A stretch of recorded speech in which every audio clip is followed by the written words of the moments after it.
Ya, selamat datang di Lintas Ala Tech in 5.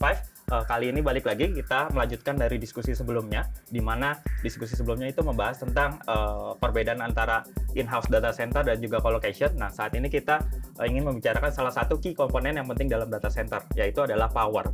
Nah, kali ini saya bersama dengan Mas Roji, selaku Product Manager dari data center. Halo Mas Roji. Halo Mas Yuda. Ya, power itu adalah bagian yang penting dalam data center. Nah, kenapa sih power sebagai bagian penting? Ya, jadi power itu adalah core-nya ya dari data center ya, karena power itulah yang menghidupkan perangkat-perangkat yang ada di data center gitu ya. Yang membuat perangkat yang ada di data center bisa berfungsi ya elektrikal ya, power. Sehingga kita harus menjamin bahwa di data center itu sistem kelistrikannya ada dua nih, available dan reliable gitu. Available artinya kita menjamin agar listriknya itu tetap menyala 24/7, tidak ada downtime. Yang kedua adalah reliable. Jadi kita menjaga agar kualitas powernya itu juga cukup sesuai dengan standar yang dibutuhkan perangkat, karena power yang tidak stabil dan kualitas yang buruk itu akan juga bisa berdampak akan rusaknya perangkat-perangkat yang ada di data center. Kira-kira seperti itu.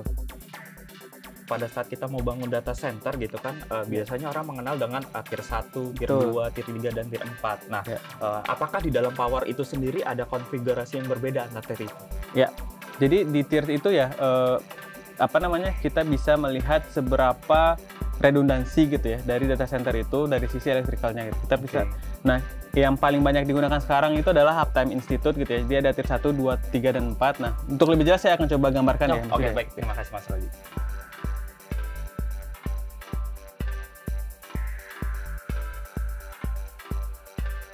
Oke, Mas Yuda, jadi kalau kita lihat ya, kira-kira seperti ini gambaran secara umum ya.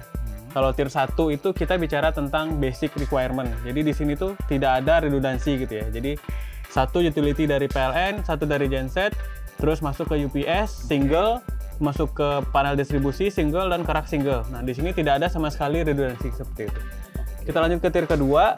Di tier kedua kita bicara redundansi dari sisi unit perangkat gitu ya. Jadi di sini utility generator tetap sama.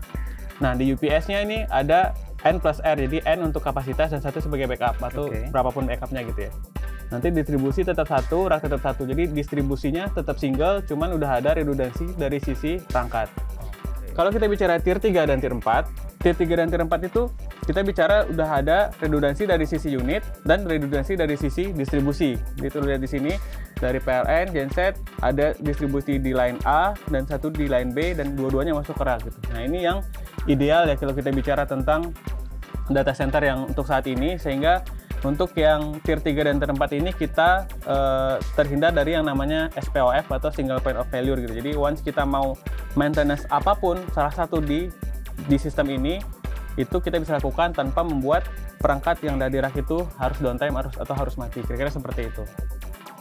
Kalau di tier 4 itu membutuhkan dua power resource nggak sih?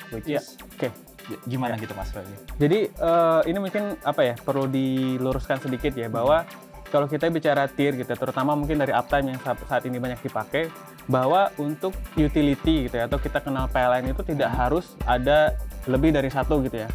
Karena yang penting dari uptime itu atau dari tier itu adalah untuk perangkat-perangkat yang bisa kita kontrol gitu. Jadi gensetnya harus ada backupnya, UPS-nya, distribusi dan lain itu harus kita kontrol. Sedangkan untuk PLN itu adalah di satu sisi yang sebenarnya kita sebagai alternatif nih, karena gensetnya itu kita tidak bisa kontrol nih, PLN-nya mau mati kapan kan kita nggak bisa kontrol ya. Jadi yang perlu untuk ada redundansinya, harus ada backupnya segala macam itu adalah di sistem yang kita punya kontrol penuh gitu ya, baik itu genset, UPS, dan lain-lainnya ke bawah. Kira-kira seperti itu. Oke, jadi confirm ya bahwa kalau misalnya tier 4 itu bukan karena powernya harus dual gitu, which is PLN dari ataupun sisi yang lain. utility, betul. Tapi Cuman dari sisi sistem yang ada di internal di sini harus sesuai dengan desain yang disepakati gitu, ada redundansinya seperti itu. Oke, terima kasih.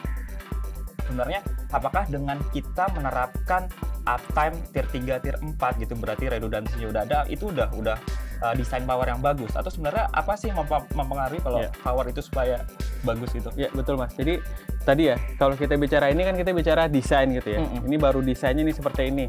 Ini kita terapkan ya bagus gitu ya, kita punya kita bisa menghilangkan SPOF dan lain-lain gitu. Cuman balik lagi, untuk data center yang baik itu nggak cuma desain, kita harus dari sisi operasional dan maintenance-nya juga harus baik gitu ya. Jadi kita desain dengan desain yang bagus, terus kita konstruk, kita kita install dengan yang sesuai dengan desain. Setelah itu kita operate-nya itu juga dengan sesuai dengan best practice gitu ya.